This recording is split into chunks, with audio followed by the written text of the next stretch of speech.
Well, Grammy night, we've coined it as music's biggest night, and I think it's true in a number of ways. First of all, in terms of television, there really isn't another program on television that is remotely close to the level of what we do, either in scope, in size, in level of excellence, production values, importance to the artists that are there, and significance from a worldwide basis on having an impact in an artist's career. There's nothing that matches the Grammys.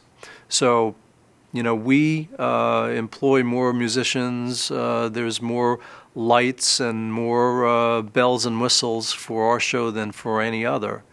And I think what's most gratifying to me personally is that in the artist community, there's nothing like being a Grammy recipient.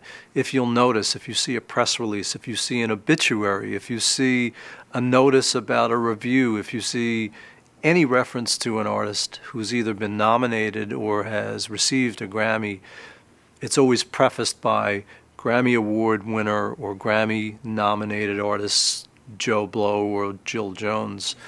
You'll never see that sort of title from any of the other so-called award shows, and that's because it's the only award that means something to the artist, because it's a peer award. This is not something that fans can dial in on their cell phones. It's not something that music journalists can weigh in on, or it's not something that's based on sales. It's really based upon our voting membership, which is over 12,000 qualified musical folks who are experts at what they do, saying to the artist, you represent the best in music and the highest level of excellence in recorded music over this past year. And that's why it's so important to those folks. Well, the Grammy is sort of a term that was used to describe what originally was one of the early recording technologies, which was a gramophone.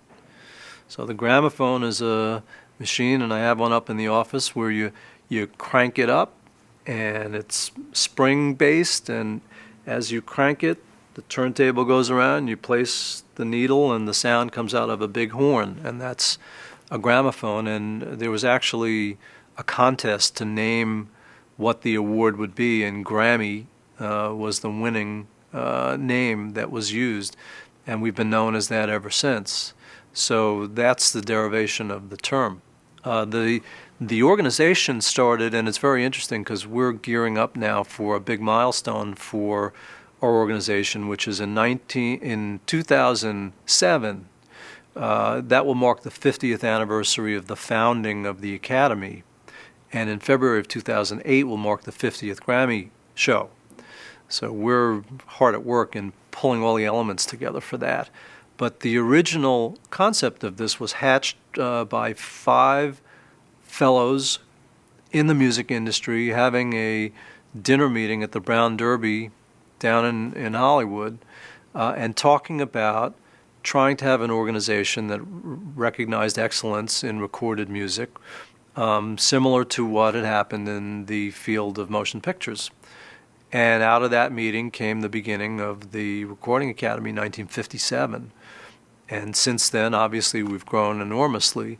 But from those dreams and those roots came a pretty big idea that resonated, and ultimately went from a small ceremony in a hotel ballroom, which is what it started as, growing to a larger venue, eventually at the Pantages Theater in town. The Palladium. And then ultimately to the Shrine Auditorium, and now we're an arena-size program where we're at Staples Center and Madison Square Garden. So it's come a long way in that period of time. It was not a television broadcast in its original version. It was just sort of a dinner and an award ceremony, and shortly thereafter there was a thought about trying to televise the show, and they sold it to one of the networks, and it started as a small show, and it's grown since then as well.